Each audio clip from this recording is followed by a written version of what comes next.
What's up, everybody, and welcome to another edition of High Mythology, the show where we get high enough to eat a river of pudding. Give me all the snack packs.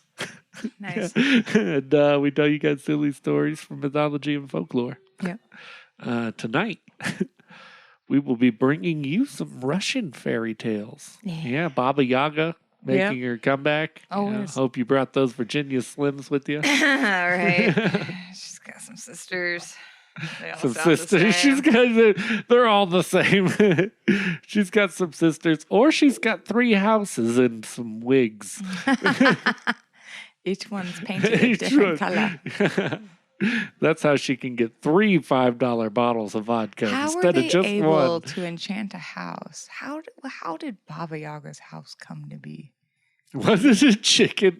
Did a chicken fuck a house, or did a house fuck a chicken? Right? Like, what kind of magic would it take?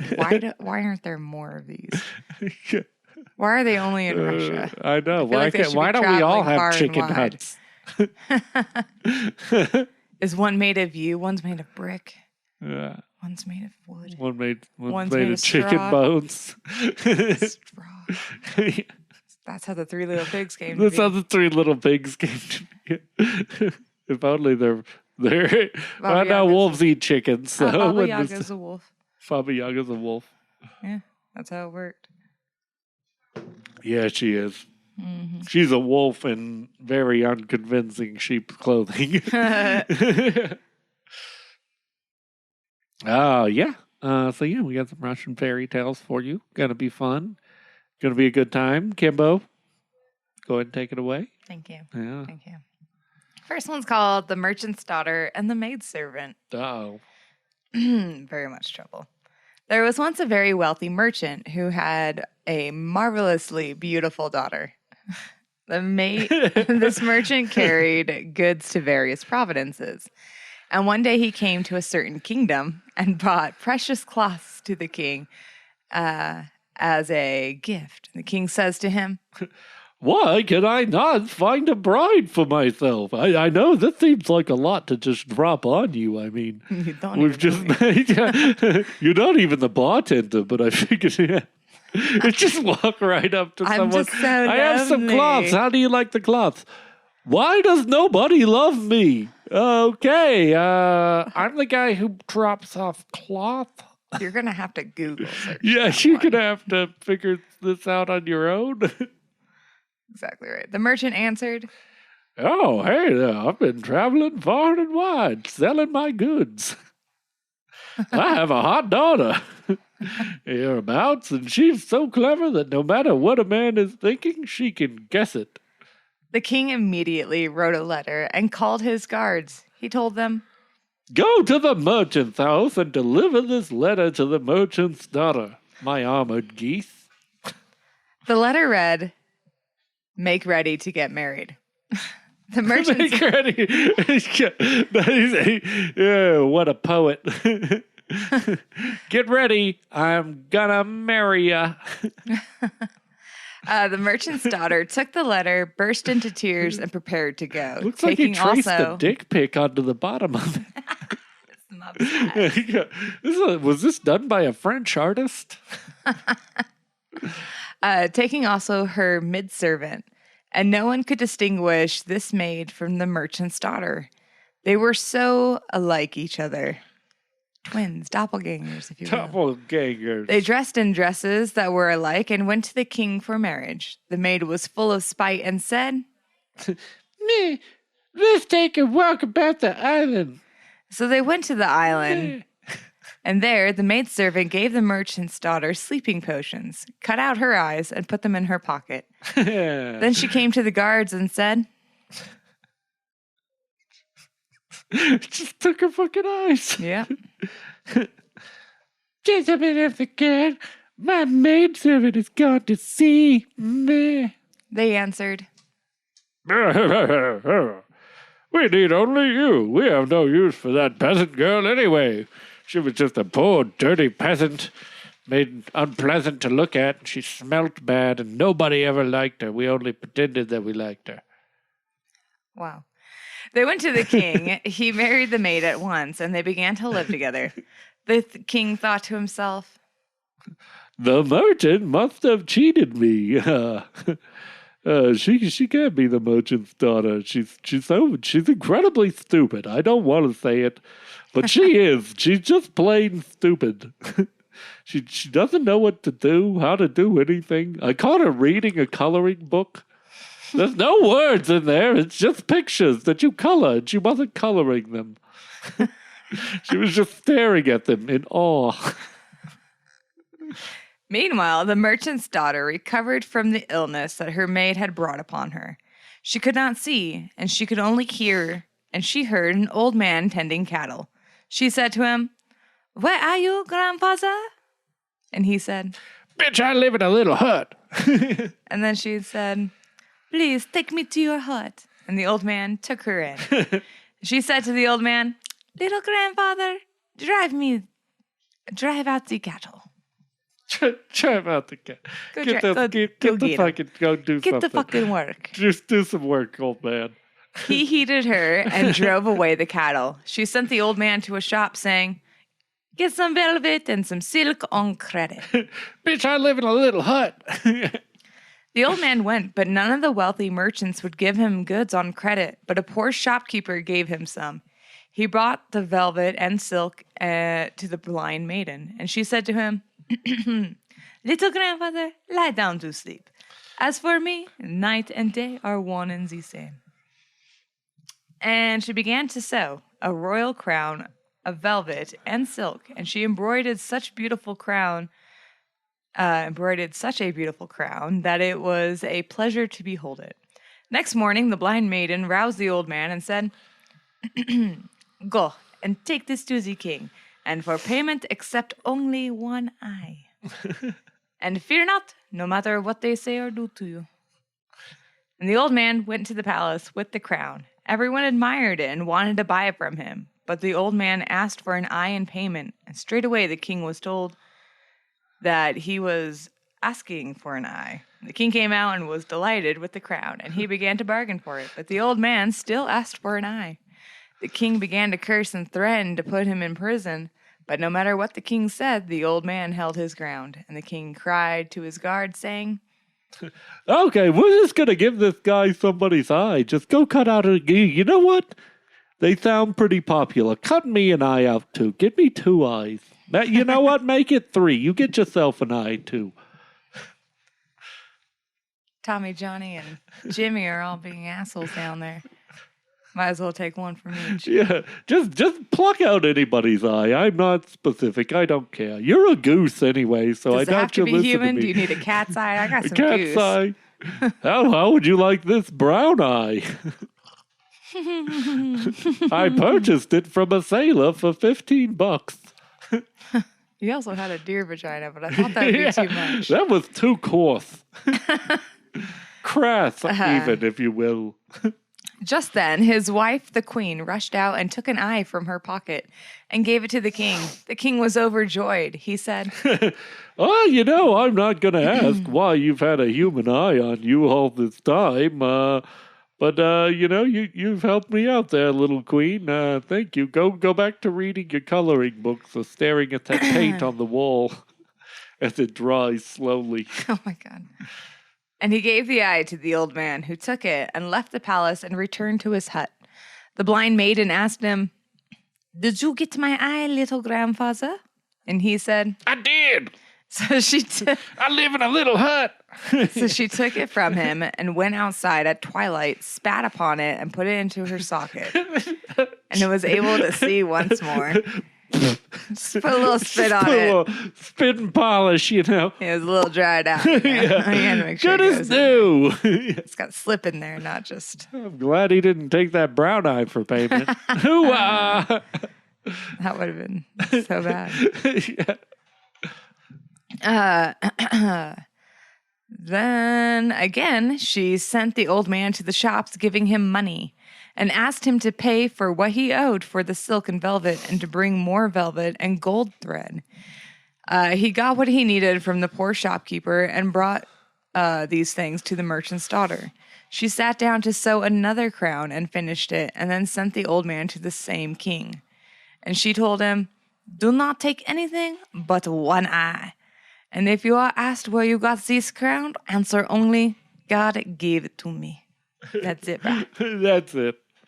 The old man came to the palace, and there everyone was amazed, for although the first crown was beautiful, the second was even lovelier. And the king said, You've got to be fucking with me at this point.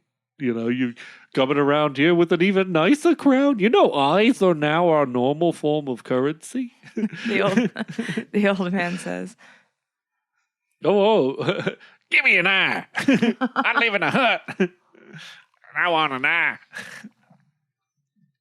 The king at once ordered the guard to cut away an eye from a prisoner.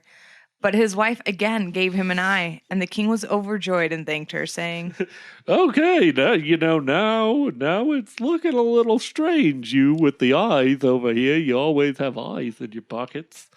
What if I'd ask for a finger? Do you have a finger in there, too? But, thanks for helping. You've been a great help. Now go back to watching that TV in the corner that hasn't been turned on. The king asked the old man, where the fuck did you get these crowns from anyway? Are you just like a crown guy? You said you live in a hut, I hear. He answered, Ooh. God gives them to me. In my hut. My little goddamn hut. And he left the palace. I ain't got a bathroom. He came to his hut and gave the eye to the blind maiden. She again went outside at twilight, spat in the eye, and put it in a socket, and could see with both eyes. She lay down to sleep in the hut, but upon wakening, she suddenly found herself in a glass house and began to live in a magnificent lifestyle. The king, who went to see this marvel, wondering who had built such a fine house overnight. He drove into the yard, and the merchant's daughter was delighted. She received him hospitably and bade him to sit down at the table. He feasted there, and then upon leaving, he asked the maiden to come see him. He returned to his palace and said to his queen, Oh, that's not what a house she's got there. It's oh goddamn! It's just fucking. You're gonna make me say it, aren't you? You know what? It's in such and such kind of a place, not a specific place. I won't tell you. You can't get directions out of me or anything. That way you can't find her. You can't find her. And what a maiden that resides there. You know, you might be my wife, but whoo, she was super smoking hot.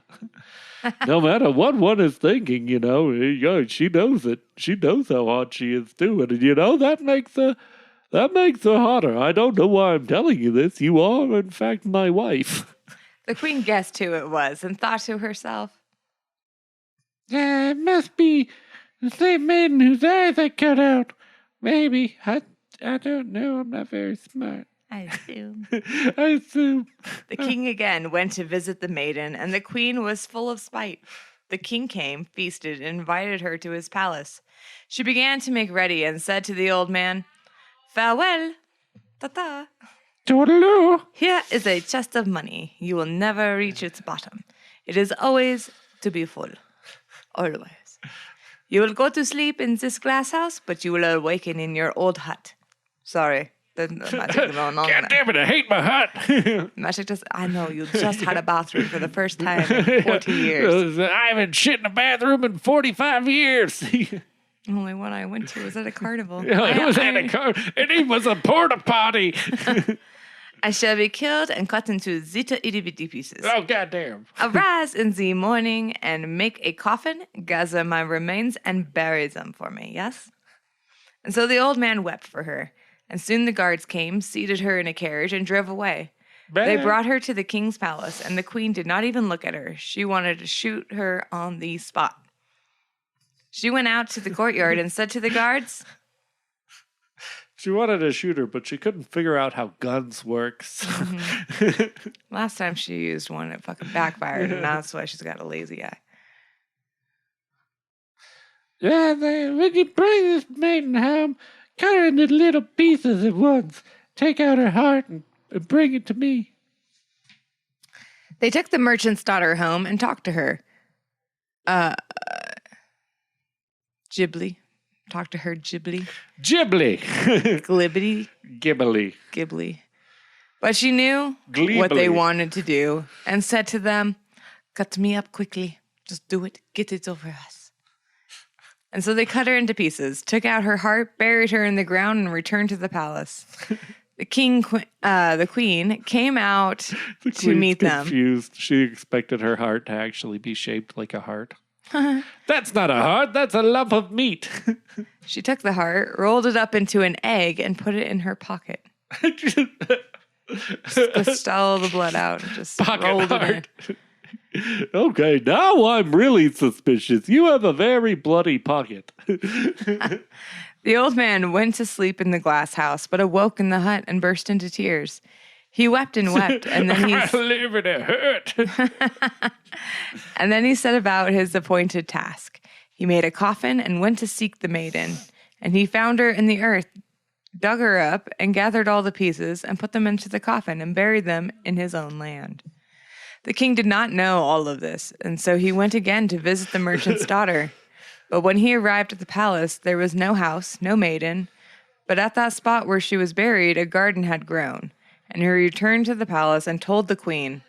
I drove and I drove. I went looking for that hot chick that I told you I might try to bone.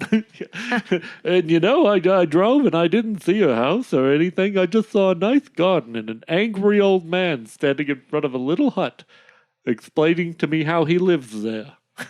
And when the queen heard this, she went into the courtyard and said to the guards, Go cut that garden down. It's funny because the old man and the king know each other. So when the king meets him, like, oh, so this is where you live. Yeah, The hut you've been screaming it was about. That guy. Yeah, that's the hut guy. Yeah. They came to the garden, began to cut it down, but it turned to stone. The king longed to see the garden again and went to the palace. And then when he came, he beheld a boy there. And what a handsome boy he was. He thought, surely, some lord went for a drive and lost him here. He has to be a lost. Someone fancy must have lost him, this lost little boy, right? He took the boy to the palace and said to his queen, oh, don't be nice to this kid here with your bloody pockets are really freaking me out. why you have eyeballs in there. All of a sudden, I'm starting to wonder if you looking at the wall wasn't a stupid thing. Maybe it was a crazy thing. Meanwhile, the boy began to cry, and then there was no way of appeasing him. But no matter what they gave him, he kept on crying. And then the queen took from her pocket the egg she had made from the maiden's heart and gave it to the boy. He ceased crying and began to skip around the room. The king says to his queen, oh, you made him happy. You did something good. The boy ran to the yard, and the king ran after him. The boy ran into the street, and the king ran into the street. They both got hit by a bus. Yeah. They both got, where's our Whopper? That story was brought to you by public transportation. The boy ran to the garden, and then the king ran to the garden. And there the king saw the maiden and was overjoyed. She said to him, I am your bride, the merchant's daughter, and your queen is my maidservant. Straight to the point. They went to the palace, and the queen fell at her feet, saying, forgive me? Oh, what are these things on your feet? Shoes? And the merchant's daughter says, you have never forgiven me. Once you cut out my eyes, and then you order me to be cut into itty-bitty pieces. And then the king says, the moral of the story just went out the window there. I feel like, maybe we should let her live and maybe give her a nice plot of land where she could settle down and be happy and have a garden of her own. And, maybe she just wanted to be respected. Oh, wait, no. Cut out her fucking eyes and let her be dragged behind a horse over the field. The maidservant's eyes were cut out, and she was tied to a horse and dragged to her death over an open field. And the king began to live happily with the young queen and to prosper. The king always delighted in her and dressed in her in gold. The moral of the story is don't fucking forgive anyone. This is true. Show me mercy. Oh, yeah, we'll do that. Not. Have a drug behind 40 geese. Make sure she gets shit on as she dies. Yeah. She won't actually die from the dragging. It'll be from drowning and all that goose shit. Pink eye. Pink eye. She died. It's deadly. She was in the Middle Ages. Yeah. Pink She eye got is pink deadly, eye. yeah. Looks like she's gonna die. We So- might as well cut her eye out. Oh, we already did that. Oops. So remember to subscribe so you can get like little notifications when we release something new. Like us, because you know what's there not to like. 'Cause we like you. And share with your friends, guys, so you can have like inside jokes. Like hashtag sticks out till Athens Till and Athens. beyond. Beyond. Yeah. You know, The heroic Herculean helicopter. stuff like that. So you know, because you know we're not going to copyright that kind of shit. It just seems silly. So until we do. What, are you a Kardashian now? Yep. You're going to fucking copyright everything? I'm gonna copyright the passion propeller. Can't believe that shit. Yeah, it looks Yeah, like and I he guess not if you're only rich enough. trademarked it, he copyrighted it. He even got a patent on it. He patented the dick helicopter. Jesus, no. Stop, just stop. Story 2. The magic swan geese. you It's a hybrid. It's a swan goose. Not a mongoose. A swan goose. A swan goose. An old man lived with his old wife, and they had a daughter and a little son. The mother said, Daughter, we are going to work, and we shall bring you back a bun, sew you a dress, and buy you a kerchief. Be careful. Watch over your brother. Don't leave the fucking house. Don't do anything Lock the sketchy. doors. Lock the goddamn doors. and the windows. We live in a bad neighborhood. The parents went away, and the daughter forgot what they had told her. And she put her brother on the grass beneath the window and ran out to the street and became absorbed in the games. Some magic swan geese came, seized the boy, and carried him off to their wings. The girl came back and found her brother gone. She gasped and rushed to look in every corner, but could not find him. She called to him and wept, and then lamented that her father and mother would scold her severely. It must have been swan geese. I know they snatch children up around these parts. Yeah, it does come to her. Still, her little brother did not answer, and so she ran to the open field, and the swan geese flashed there in the distance and vanished behind a dark forest. The swan geese had a bad reputation, and they had done a great deal of damage and stolen many little children. Just asshole. Geese, they're kind of assholes. Swans, majestic. Swan geese, total dicks. Total dicks. They steal your children. You They gotta steal your remember- children. gotta go hunt them all down. They get in your house. They shit on your pie. The girl guessed that they had carried off her brother and rushed after them. She ran and saw a stove and said, Stove, tell me whether you have seen the geese fly. And the stove said, Nothing, because it was a stove. Yeah, it was a stove, and she was crazy, and then they had her committed.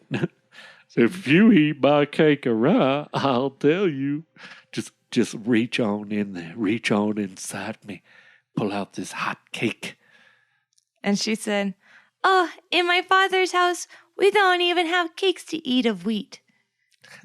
And the stove did not tell her, so she ran farther and saw an apple tree. And she said, Apple tree, tell me, whether have you seen these geese fly? And the apple tree says, Just reach over there and pull one of those little hot dangling apples down and put it in your mouth, and then I'll tell you. And she said, Oh, but in my father's house, we don't even eat sweet apples. And so she ran farther and saw a river of milk with shores of pudding. She said, "River of milk, shores of pudding. Where have these fucking geese gone?" And the river of milk with pudding shores says, If you eat some of my pudding with some of my milk, I'll tell you.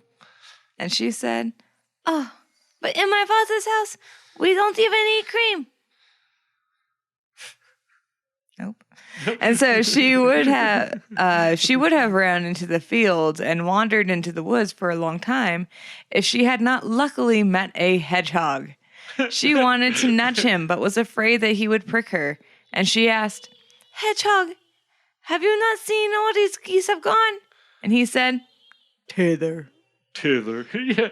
Hey, it's fucking Sonic. And he showed her. Sorry.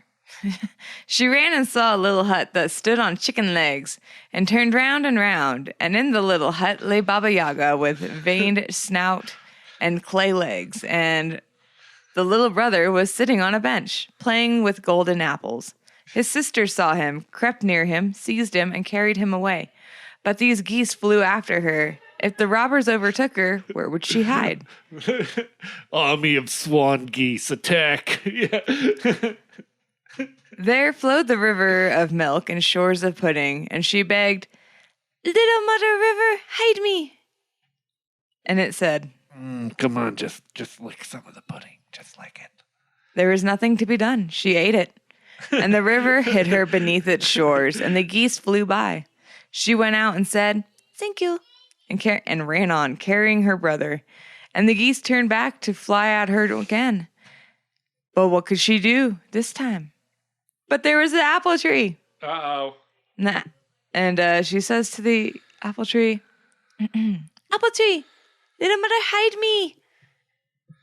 And it said, Come on, just grab one of the apples. Just touch it. So she ate it quickly, and the apple tree covered her with branches and leaves, and the geese flew by. So she went again out and ran with her brother, and the geese saw her and flew after her, but this time they came quite close, and they began to strike her with their wings. At any moment, they would tear her brother from her hands. Luckily, there was a stove on the path. "Madam Stove, hide me," she begged. The stove said, "Oh, just reach in there, get some of that cake." The girl quickly stuck the cake in her mouth and went into the stove and sat there. The geese whirled and whirled, quacked, and finally flew away without recovering their prey. And the girl ran home, and it was a good thing because she came when she did, for soon afterwards her mother and father arrived. The end. Well, it's a good thing you got back before we did. Otherwise, we would have had to have beat you. And you know how we only moderately enjoy doing that. Like, how often did that happen where, like, kids were left alone with the baby? mountains around here are just lousy with swan geese. So, of course, it's a great idea just to leave your kids at home unattended. Swan geese are vicious, man. That's why the kids play in the streets. They'll give your business a bad review on Google. Jesus. Never even went there. Right. I'm going to just move along to story number 3. Prince Danila Govorilla. Danila Gorilla. Danila Govorilla. Govorilla. Yeah. Magilla the Gorilla. There was once an old princess. She had a son and a daughter, both well built, both handsome. A wicked witch disliked them, though. She pondered and pondered as to how she could lead them into evil ways to destroy them. In the end, she convinced them of a plan. Like a cunning fox, she came to their mother and said... Totally thought you said a cunning fuck. Like a cunning fucker that she was. My little dove, my dear friend, here is a ring. Put this on your son's finger. With its help he will be healthy and wealthy. But he must never take it off. And he must marry a maiden whom the ring fits. Finger sizes are very important. The old woman believed her and was overjoyed. Before her death, she enjoined upon her son that he take to a wife a woman whose the ring would be found to fit. Time went by, and the little son grew up. He grew up and began to seek a bride. He would like one girl and then another, but upon trying the ring, he always found it to be too big or too small. It did not fit either one of them, or any either other. Any other. He traveled and traveled through villages and cities, tried the ring on all the lovely maidens, but could not find one whom he had taken to his betrothed. He returned home and was pensive and sad. And his sister asked, "Oh, little brother, why are you grieving?" And so he told her of his troubles. And she says, "Why is this ring so troublesome?" Says the sister. "Let me try it." And so she put it on her finger, and the ring clasped around it and began to gleam. It fitted her as though it was made for her size. The brother says, "And thus the great kingdom of Alabama was born." "Ah, my sister, you have been chosen for me by fate. You shall be my wife, queen of all of Alabama." And she said, "What are you saying, my brother? Think of God. Think of the sin. One does not marry one's own sister. No, nasty." "'Tis the Alabama custom." But her brother did not heed her. He danced for joy and ordered the preparations to be made for the wedding. The sister burst into bitter tears and went out of her room, sat on the threshold, and wept and wept. Some old women passed by, and she invited them in and offered them food and drink. They asked her what grieved her and why she was so sad. It was of no use to hide it, and she told them everything. The old women said, "Weep not, grieve not. This is what you gotta do. Make 4 little dolls, set 'em in the 4 corners. When your brother calls you to the wedding, go. When he asks you to come to the bridal table, do not hurry. Put your hope in God, like your brother wants to put his peen in you." "Farewell. Farewell. Ta-ta." Ta-ta. The old woman left. The brother wed his sister, went to his room, and said, "Sister Catherine, come to the feathered bed." And she answered, "I will come in just a moment. Only let me remove my earrings, please." And the dolls in the 4 corners cried like cuckoos. Like cuckoos? "Cuckoo, Prince Danilla. Cuckoo, Gorilla. Cuckoo, he takes his sister. Cuckoo for a wife." Ooh. Cuckoo, yeah. The cuckoo dolls on sale in CD stores everywhere. Keep going, man. I got 2 more lines. Cuckoo, cuckoo, cuckoo, Earth open wide. cuckoo. Sister fall inside. Oh, shit. And the earth began to open, and the sister began to fall in. Her brother cried, That was a hot jam. Can I find that on Spotify? I thought so, dude. Yeah, we made a movie one. Sister Catherine, come to the feathered bed. And she called back, "Just a minute, my brother. Let me unclasp my girdle." Mm. And then the dolls cuckooed. Prince Danilla, Gorilla, he takes his sister for a wife. Open up wide, sister fall inside. See, they're not just a one-hit wonder. Only the sister's head was still above the ground. The brother called her again, saying, Sister Catherine, do not make the king of Alabama wait. Bring me my Budweisers and come to bed. My royal mullet grows tired. And she says, "I only see your paps. Just a minute, my brother. I must remove my slippers." And then the dolls cuckooed, and she vanished into the earth. The brother called her, and he called her again in a louder voice, but she did not come. He ran to her room, banged at his door, and the door broke. He looked everywhere, but his sisters were gone. His sister was gone. If anybody's gonna fuck my sister, it's gonna be me. Only the dolls were sitting in the corners and crying, "Earth open wide, sister fall inside." Cuckoo, cuckoo. He seized an axe and cut off their heads and threw them into the stove. The sister walked and walked underground and saw a little hut on chicken legs turning round and round. She says, little hut, Stand the old way with your back to the woods and your front to me. And the little hut stood still, and the door opened. Inside sat a lovely maiden, embroidering a towel with silver and gold. She received her guest with kindness, and then sighed and said, My little dove, my heart is glad to see you. I will welcome you and fondle you while my mother is out. Ooh, Hey. toodaloo, come over here. Let me get a big old hand of that hoo-ha. But when she comes back, there will be trouble for both of us. For she is none other than Baba Yaga, and she doesn't like it when I fondle strangers while she's away. The guest was frightened by these words, but she had nowhere to go, so she sat with her hostess at the embroidery frame. They embroidered the towel and talked together, and after a long time, or a short time, when the hostess knew that her mother was about to come home, for she knew this time, she turned her guest into a needle. Thrust the needle into a birch broom, and put the broom in a corner.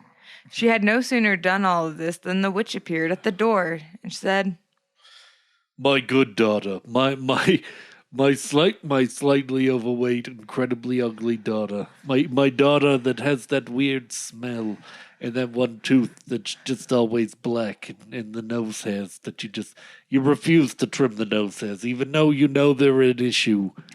No, she looks exactly like the princess, by the way. I smell Russian bones. And the witch said, Madam Mother, a passerby came in to drink some water. Baba Yaga says, No, we don't have any water. We only have vodka. Well, why didn't you keep them here so I could come home and harass them and be like, hey, I caught you fondling some people again? Her daughter, the witch, said, Oh, it was an old-ass dude, Mother. He looked like leather, you know. He was very leathery.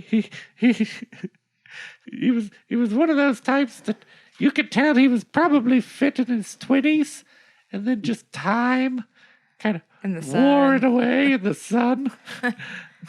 Baba Yaga says, See, that's just my kind of man. He might have, we could have went out and had drinks together. We could have hung out. We could have been a thing. I'm pretty leathery myself. I mean, look at these titties. They just kind of dangle there. Sag. Henceforth, mind you, invite them all into the house, okay? Don't let this happen again. That could have been my silver fox.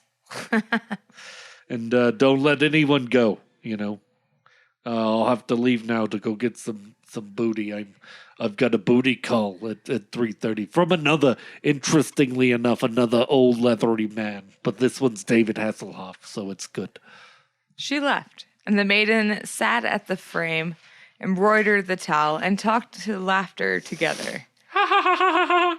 Let me fondle you. The witch came flying home, and she sniffed about the house and said,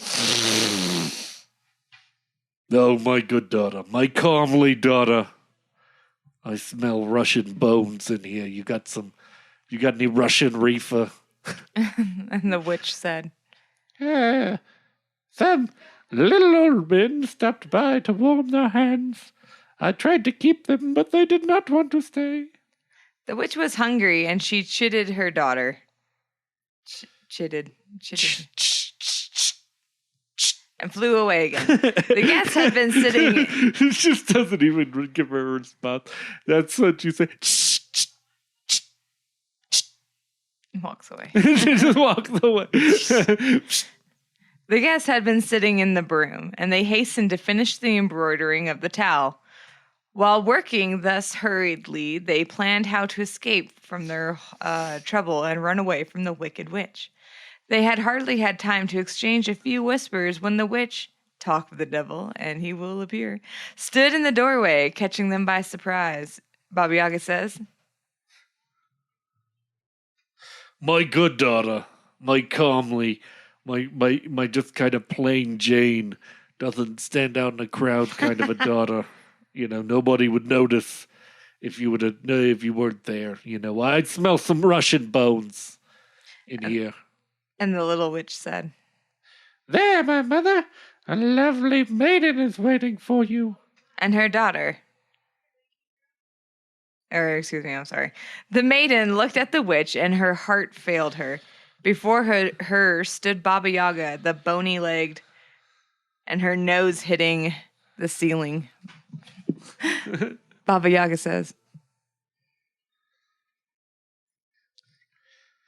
Now, my beauty, sit on the shovel. No. Oh, no. Oh, yeah, my good daughter. I hope you brought some cigarettes, too. That's really why I've been hounding you.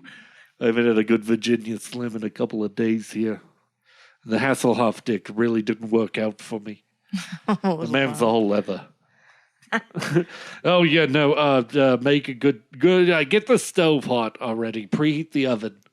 You know, that's what Hasselhoff, he didn't get that concept of preheating the oven. He just wanted to ram it all in there like he was running into the Baywatch beach. She got some oak and maple and made a fire.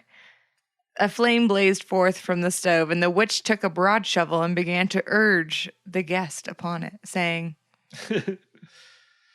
Now, my beauty, just hop up here on this shovel. And the beauty sat on it. The witch shoved her towards the mouth of the stove, but the maiden put one leg into the stove and the other on top of it. Baba Yaga says, Has no one ever taught you how to sit? It's not how you sit properly. Just keep your legs down. The maiden changed her posture, and she sat the right way, and the witch tried to shove her in, but she put one leg into the stove and the other under it. The witch grew angry and pulled her out again and said, Calm down here, honey. This isn't a Greyhound bathroom. We keep our legs together in this house. You're playing tricks, young woman. Just sit quietly this way. Just, here, let me show you how to do it. And she plumped herself onto the shovel and stretched out her legs, and the two maidens quickly shoved her into the stove, locked her in, and covered her up with the logs, plastered and tarred the opening, and then ran away, taking the embroidered towel and a brush and a comb with them. They ran, and looking back beheld the wicked witch.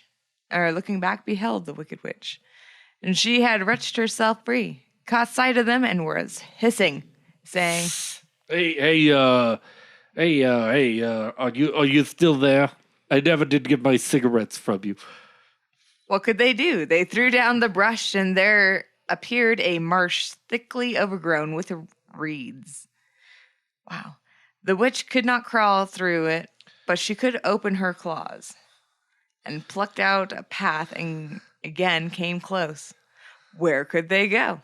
Where do they go? They threw down the comb and appeared a dark, thick forest. Not even a fly could fly through it, and the witch sharpened her teeth and set to work. Each time she clamped her teeth, she bit off a tree by its roots, and she hurled the trees to one side and cleared a path and again came close, very close. The maidens ran until they could run no longer. They had lost all their strength, and they threw down the gold embroidered towel. And there, spread before them, a sea wide and deep, a sea of fire. The witch soared high, and she wanted to fly across the sea, but fell into the fire and was burned. The maiden remained alone, little doves without a home, and they did not know where to go. They sat down to rest, and a servant came to them and asked them who they were, and then reported to his master that in his dominion sat not two little birds of passage, but two marvelous beauties, one exactly like the other. They had the same brows, the same eyes. I like to think they didn't look anything alike. It's just men being men back in the day. Yeah, they both got longish hair. What's that? Eyes. They got eyes. I always saw, what's her name? That one chick that plays magic in Oh, yeah. New Anya Taylor-Joy. She Taylor? somewhat looks like Anne Hathaway, but not. Yeah. You know what I mean? Like, that's what I'm imagining, like, these two girls. Like, they look similar, but not similar. You know what I mean? They both have huge eyes that'll just take the soul right out of your body if you look at them for too long. So I try not to look at them for too long. They're about a quarter inch or about an inch difference on the eye width. Yeah. They don't really look alike. She's a at all. blonde and she has brown hair. Like how? Did you She's get this? 4 inches taller. The servant says, Hey, yeah, one of these broads are probably must be your sister, but which of the two? It's impossible to say. the master went to go see them and invited them to his house, and he saw that his sister was there. But which of the two she was, he could not guess, and his servant had told the truth. She was angry and would not tell him herself. But what could be done? The servant said, Hey, this guy over here is very persistent about wanting to bang his sister, even though he's clearly got an out. This is what we can do, master. I'll fill up a sheep's bladder with blood here, and you'll put that under your arm. And while you speak to your guest there, I'll come near you and strike you with a knife in your side, and the blood will flow down, and then your sister will be like, oh, hey, I wish you didn't stab my brother over there. That was very rude of you. And I'll say, hey, I'm sorry. and the prince said, Sounds good. Becoming the king, yeah. Sounds good. I'm going full Alabama. Sounds good. I feel like you put a lot of thought into this. Should I be concerned? They did what they had planned, and the servant struck his master in the side, and blood gushed forth. The brother fell, and the sister rushed to embrace him, and she cried and laminated, Oh, so my beloved brother, my dearest. And the brother jumped up, safe and sound, embraced his sister, and married her to a good man. And he himself married her friend. Okay. On whose finger, a whole different way. Gotcha. on whose finger the ring fitted. And of all of them lived happily ever after. The end. Ooh. Weird, That's- just going. Yeah. I know, right? That was a close call. He was like, I just want to know which one of you is my sister so I don't marry you. I'm sorry. I'm going to marry the other. I thought he was going the other way. I thought so, too. I got to find out which one of these is my sister because they won't let me be king of Alabama unless I bang my sister. I seriously thought that that's where it was going It's to. The as first much of time a I read it, qualification so I as was doing like, meth and living in the royal trailer. I had to do this. Moving right along, story 4. King Bear. Rare. There once lived a Tsar and a Tsarina who had no children. One day, the Tsar went out to hunt fur-bearing animals and migratory birds. It was hot, and he wanted to drink some water. That's a very specific I thing. know. It's a very weird way, too, because that covers most of the things you would come. Instead of being like, I'm hunting for anything. What are you hunting for? Fur-bearing animals and migrating birds. He saw a well off to one side and approached it, bent over, and was about to take a drink when the king bear seized him by the beard. Rawr. He begged. The Tsar begged. Let me go. The king bear says, What? Not unless you give me the thing in your home that you don't know is there, you son of a bitch. Law surprise up in this motherfucker. Witcher. The Tsar says, Hey, what the? I don't even know what that is. I guess that's the point, though. What's in my home that I don't know is there, huh? I think I know everything. I mean, I haven't gone through my spices. You have to like some paprika or something? I'd rather give you a herd of cows. I mean, you're a fucking bear. You could probably use a herd of cows. the king bear says, Oh, no. I don't even want 2 fucking herds. the Tsar says, Well, how about a herd of horses? the king bear says, Oh, not even 2 herds of horses. I only want the thing you don't know is there in your own home. The Tsar agreed, and the bear released his beard and rode home. As he entered the palace, he was informed that his wife had given birth to twins. Son of a bitch. How did he not know his wife was fucking pregnant when I he left? don't pay attention to most things. Prince Ivan and Princess Maria. They were what he had not known was in his home. The Tsar wrung his hands and wept bitterly. The Tsarina says, Why are you so distressed? And he said, How can I help weeping? I've given our children to the king of the bears. and she said, How does that happen? And he says, Well, you know, it was kind of a such and such sort of a manner, but we won't give them away. No more details given about that scenario. But there's no way out of it, and you know, in the end, he would destroy the whole fucking kingdom and take them nonetheless. He's kind of a ruthless guy, the King Bear, Bear King. they thought and thought about what they should do, and at last hit upon the plan. They dug a very deep ditch, furnished it, adorned it like a palace, and stored it with supplies of every sort and sufficient food and drink for a long sojourn.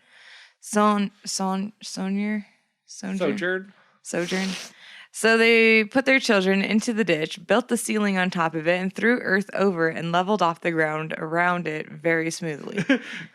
Soon afterward, the Tsar and the Tsarina died, and their children grew bigger and bigger, and finally, King Bear came for them.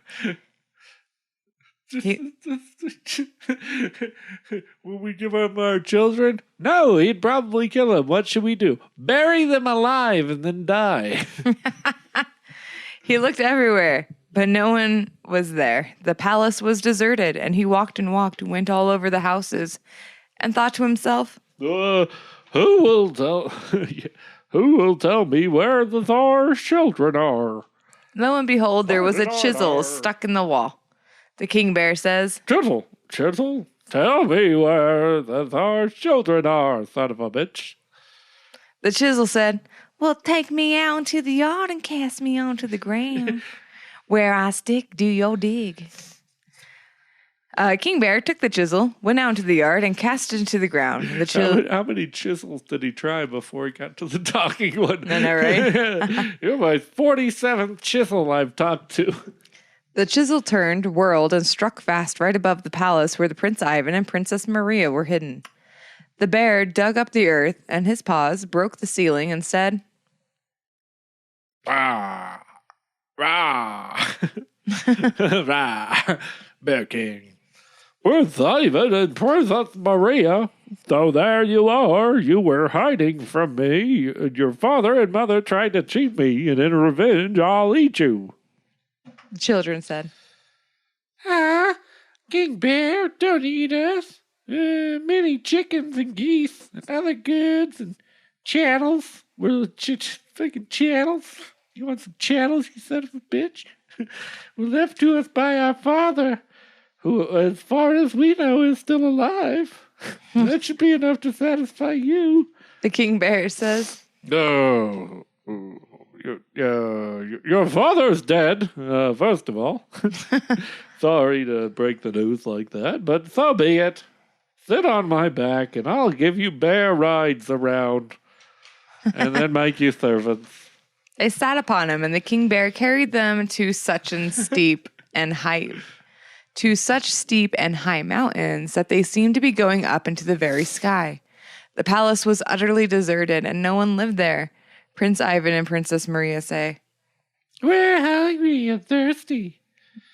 The bear answered, I'll run and get you something to eat and drink. Meanwhile, you stay here and rest.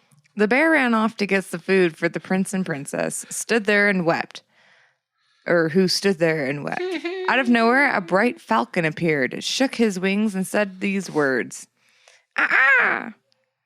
Prince Ivan! That's all he said. He just said, And they were like, cool, I guess. Prince Ivan and Princess Maria, what fate has brought you here? Sorry. They told him, It wasn't fate, it was a big-ass bear. You were supposed to serve him and shit. In various ways. Oh, that's a little implicating. Okay. The falcon says, Do you want me to carry you away? Sit upon my wings. And they seated themselves upon him, and the bright falcon rose higher and than the standing trees, lower only than the moving clouds, and set out for distant lands. At that moment, King Bear came back, sighted the falcon in the skies, struck his head against the damp earth, and sent a flame straight to the falcon's wings. Fireball! The falcon's wings were singed, and he dropped the prince and princess on the ground. The bear said, Bear. Oh. So you wanted to flee from me. For that, I'll eat you with all your little bones. and the children said, Don't eat us, King Bear. We'll serve you faithfully. The bear forgave them and took them to his own kingdom. There in the mountains were even higher and steeper, and sometime, a short time, or a long time went by. Son of a bitch. The children said, We're hungry. and the king bear went off to get some food and told them to sternly to stay where they were. They sat on the green grass and wept bitter tears. From nowhere, an eagle appeared, and he dropped from behind the clouds and asked them, Prince Ivan and Princess Maria, what fate has brought you here? They told him, and then the eagle said, Do you want me to carry you away? and they said, Impossible. The falcon tried to carry us away, but he couldn't, because bears got fireballs and shit, magic bear king. So you can't either. and the eagle said, The falcon is a tiny bird, a little thing. I can fly higher than he can't. Sit upon my wings. Come, chop, chop. Chop, chop. The prince and princess seated themselves upon him, and the eagle spread his wings and soared higher than the falcon. The bear came back, sighted the eagle in the skies, and struck his head against the damp earth, and singed the eagle's wings with the flame. The eagle dropped Prince Ivan and Princess Maria to the ground. And the bear said, Oh, I thought you tried to run away. Now I will really eat you. and the children said, Don't eat us, please. The eagle lured us with false promises of freedom and equality for all and stuff. We'll serve you in faith and in truth. The king bear forgave them the last time, and gave them food and drink, and took them further Seems like away. He's serving them more often. I know, right? My servants, what should I have you do first? We're hungry. God damn it. Sometime, a short time, or a long time went by, and the children said, We're hungry. So King Bear went off to get them some food, and they sat on the green grass and wept. Out of nowhere appeared a bullock who waved his head and asked, Howdy, Prince Ivan, Princess Maria, what fate has brought you here? And they told him, and then he said, Do you want me to carry you away? And the children The say, name's Billy Bob Bullock. Impossible. The falcon and the eagle tried to carry us away. It's like, pew, pew, fireball, fireball. And like, you're a fucking bullock, man. I don't mean to hate on what you are, but you're a fucking bullock, not an eagle. And they were so drowned in tears that they could hardly speak. The bullock says, Well, the birds can't carry you away, but I will. Sit on my back. Come on, mount me. You can mount me. Come on now, mount me. They mounted the bullock, and he ran off at a not a very fast pace. The bear saw the prince and princess were trying to get away from him and rushed to pursue them. The Tsar's children cried, Ah, Bullock, Bullock, the bear is after us. and the bullock asked, Is he far behind us? And they said, No, he's pretty close. The bear jumped close to them and was about to seize them, but the bullock strained and pasted the bear's eyes shut with shit spray. He just- kind of fecal spray. Go. that is literally in the story. Yeah. They call it dung. Dung. He got You sprayed in the eyes dung. with dung. Yeah. Just shit sprayed in the face. I thought you would sprayed. enjoy that. I've been eating nothing but Taco Bell. I hope you like fire sauce, bear. A Mexican chili. The bear rushed to the blue sea to wash his eyes, while the bullock ran on and on. And after the bear had washed himself, he again pursued them. The children exclaimed, Ah, Bullock, Bullock, the bear is after us. and the bullock asked, Is he far behind us? Oh, no, he's like, his face is right in your asshole. He did not learn a lesson. The bear jumped close to them, and again the bullock strained and pasted the bear's eyes with shit. To pastered. They just blasted him close. Oh, pasted.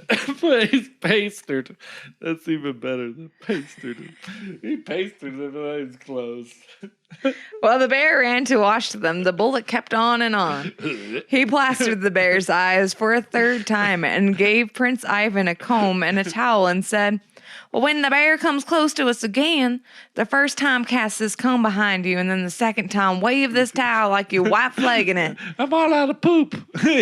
I am out of shit. I cannot plaster his eyes close together. I mean, I spent the whole day eating Taco Bell. That is weeks worth of P.F. Chang's.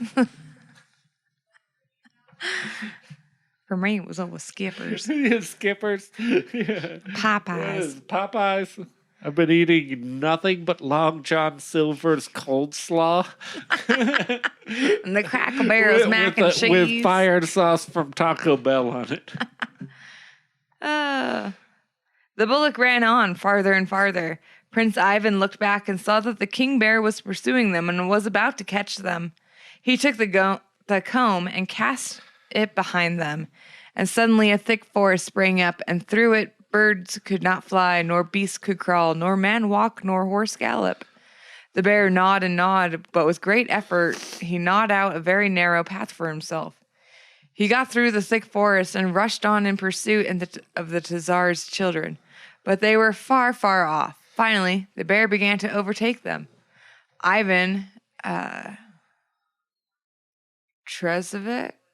Oh my God, he gave me his last name suddenly. It wasn't never there. Ivan Trezovic of the Wisconsin Trezovics. He looked back and waved the towel behind him, and suddenly a lake of fire spread out, immensely wide. The waves surged from one end to the other, and the king bear stood some time on the shore and then turned back home. Soon the bullock and Prince Ivan and Princess Maria came to a glade. In the glade stood a large and magnificent house, and the bullock said, well, here's a house for y'all to live here without a care. Now prepare a wood pile in the yard and slaughter me upon it, and then burn me. The Tsar's children were like, kill me! Oh, the diet of Long John Silver's and the hot sauce has destroyed my insides. I'm Just Mr. kill me. Meeseeks, please. Yeah, just kill me. Yeah. And I like a Mr. Meeseeks. Please, just let me die. The Tsar's children said, why would we kill you? We'd rather live with us and we'll like take care of you and feed you and stuff. That'd be kind of scarring. We're children. The bullock says, nah, burn me and plant the ashes on 3 beds. And from the first, a horse will jump out of it, and then the second, a dog, and then on the third, an apple tree will grow there. You, Prince Ivan, you will ride this horse, and with this dog, you will go hunting. And they did as he commanded. One day, Prince Ivan decided to go hunting, as this was 10 years later. 10 years later, just the time. What are we, House of the Dragon over here? Right. Prince Ivan decided to go hunting. He said farewell to his sister, mounted his horse, and went to the woods. He killed a goose and a duck and caught a live wolf cub and brought it home. The young prince saw that he was lucky at hunting, and so he went again, shot all kinds of game birds, and caught a live bear cub. The third time Prince Ivan went hunting, he forgot to take his dog with him. Meanwhile, Princess Maria went to the lake to wash clothes. As she washed, a 6-headed dragon came flying to the other shore of the lake of fire, changed into a handsome man, and saw the princess. Is she washing her clothes in the lake of fire? I think so. Yeah. This is how you get rid of dirty laundry, bitch. It cleans them, but they kind of just burn up. And then he said to her in a sweet voice, greetings, lovely maiden. She said, greetings, good youth. And he says, the old wives say that in former times this lake did not exist. If a hybrid spanned it, I would come to the other side and I would marry you and give you kisses. Maria was like, okay, honey, you just wait right there. Bridge will be here in just a second. Okay, I'm gonna fuck a dragon. I've committed to it. That's just the decision I've made. And she waved her towel. And in an instant, the towel spread out in an acre and hung above the lake like a high, beautiful bridge. Joke's on you. I'm the Bear King dressed up like a dragon. The dragon crossed it, changed into his former shape, and put Prince Ivan's dog under lock and key and cast the key into the lake. He then seized the princess and carried her off. Prince Ivan came back from the hunt and found his sister gone, and the imprisoned dog howling. Wait, was it the Bear King?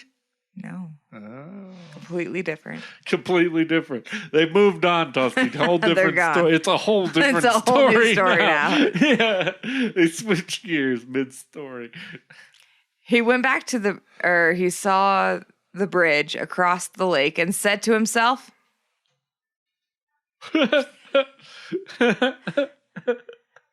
Dragon must have carried Maria off. so he went to seek her. Okay. He walked and walked until in an open field he found a hut on chicken legs and dog's heels. He said, little hut, turn your back to the woods and show me your titties. show me your boobs. Show me your boobs, little hut. The hut turned around and Prince Ivan entered. And in it, stretched from corner to corner, lay Baba Yaga, the bony-legged, with her nose grown into the ceiling. She says, She's got on an old silk negligee. Hi there, honey. I've been waiting for you. Fly. Fee. did you bring my Barbara? Did you bring my vodka tonics and my Virginia Slim cigarettes? Also, I hope you brought lots of lube. It is incredibly dry down there. Like it's sucking moisture out of the room as we speak. I gotta get a dehumidifier for my I got a humidifier in here. Thing's running 24/7. Still just dry as a bone. Here too, thou for whatnots. One never heard of a Russian breath, or now a Russian has come into view and whatnot. And he wants to thrust himself right up under my nose. And I'm like, hey, there's a lot nicer places you can thrust it. But not really, because as I said before, it is dry as dry gets down there. You could light a match. I sometimes put beef in there for a week, and it comes out jerky. It will dehumidify the place. I should make some jerky. Well, why have you come here, Prince Ivan? I hope it's not to thrust yourself up under my nose. Prince Ivan says, to ask for your help in my misfortune. Baba Yaga says. Oh, yeah? What's your misfortune, huh? The prince told her. Do you have a dry veg, too? The prince told her, and she said, oh, well, first thing you're going to need to do, pick up some Monostat 5 on your way home. Just apply it. Oh, no, well, go home. And then bring in me your some yard, Vagisil later. Bring me 2 tubes of Vagisil and a $5 bottle of vodka from the corner store. And then go home. Tell them you want the Baba special. Go to the local Circle K. They'll know exactly what to get you. You're going to get Kenny. Kenny's working the night shift. Kenny's working the night shift. He's always there late night, and he always smells like chewing tobacco and Red Bull. My 2 favorites. My 2 favorite things. It's the scent of a man, if you ask me. Strange, he doesn't chew tobacco. He smokes cigars. You would think the cigars would cover up the weird scent of tobacco, but no. I don't.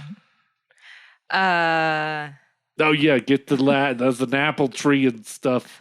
You need to break some fucking twigs, so break a bunch of twigs over there, and then weave them together and strike the lock with the dog.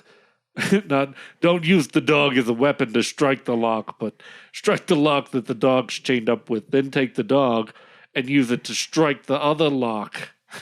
Jesus. Yeah. And the locks, they'll break up into little pieces, and they go boldly forth where no man has ever gone before. Oh, what are you going into my vagina? go to fight the dragon and stuff, and he can't resist you. You're very irresistible right now. I got a dragon in my cooch right here. You want to know what's hot as a dragon? Not my cooch. It's so old. There is no heat down there. It is a cold dry. It's like a desert in the nighttime. It's like Elsa's power turned up 1,000. Yeah, I think even a scorpion might live in there. I don't know. He pays me rent, so I don't bother to kick him out. Yeah, there's creatures of all kind down there. In exchange, I just have to bring him. I just let him live down there. He's got a little mailbox and everything. One day he left, he came back with another one. Sometimes his packages from Amazon get stolen by the other creature that lives in my butt. Whole different story. That's so fucked up. Spoiler alert, it involves a family of gerbils. They were so innocent.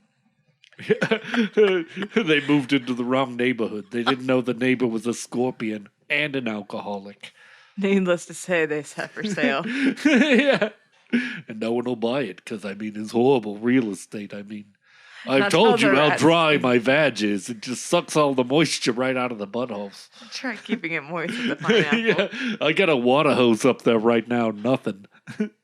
Every Tuesday night we have Hawaiian night. Hawaiian. We smoke a pig in there. Tell you a secret right now, honey. I eat a lot of pineapple, so that means my gum tastes like dust. Because, like I said before, it is incredibly dry. Turns out cum tastes like cum. Cum, yeah.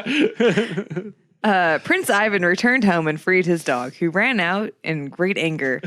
He also took the wolf cub and the bear cub with him and set out against the dragon. They found the dragon, and the beasts threw themselves upon him and tore him to shreds. And Prince Ivan took Princess Maria home, and they began to live happily together and to prosper. Long live. They live long and prosper and boldly went with. That's 2 Star Trek references in one episode. People, that's why you pay us the big bucks. Well, I guess I'll stop there, and we'll come back to Russians we'll come part back 2. to some Russian magic. I hope y'all enjoyed that. Yeah, I hope you had fun. I did. That was funny shit. You got me tearing. I kind of went on a rant there with Bobby. I just did some serious character acting and just took that one and ran with it. I liked it. It's funny. Maybe moral of the story is never forgive anyone and be careful whose nose you thrust your dick under. Yeah. Don't trust birds. Don't trust the birds. But drink that fucking bull because that bull will shit in some animal's face for you to keep you alive. Bullock is like a shit machine. And then murder me at the end. That was so crazy. Cut me up and murder me, friend. I shit in the bear's eyes. Now please kill me. I'm Mr. My asshole's Mises. on fire. It won't stop burning. Why so much fire sauce? Yeah, be sure to like, subscribe, follow, share, check us out, tell people about us, Find us on Twitter. Get your pet Bullock to spray our name and shit. It's your pet. It's your Bullock. It's your Bullock. You can do as you want to. Maybe I'll make a t-shirt of a shit spray. Shit spray. It's a shit spray from a Bullock. Check out our merch store, teespring.com/high-mythology-merch. Woo. Check it out. Yeah. We got some shirts. We got some pants. We got some hoodies, cups. We got all sorts of shit. Get some coffee cups. AirPod cases. Fuck. Yeah. Look forward to our Patreon, Buy Me Coffee. We're going to get that stuff going.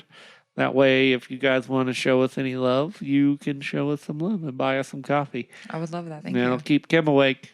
I am awake. Yeah. Woo. Yeah. Have a good night, everybody. See you next week. Bye. Bye.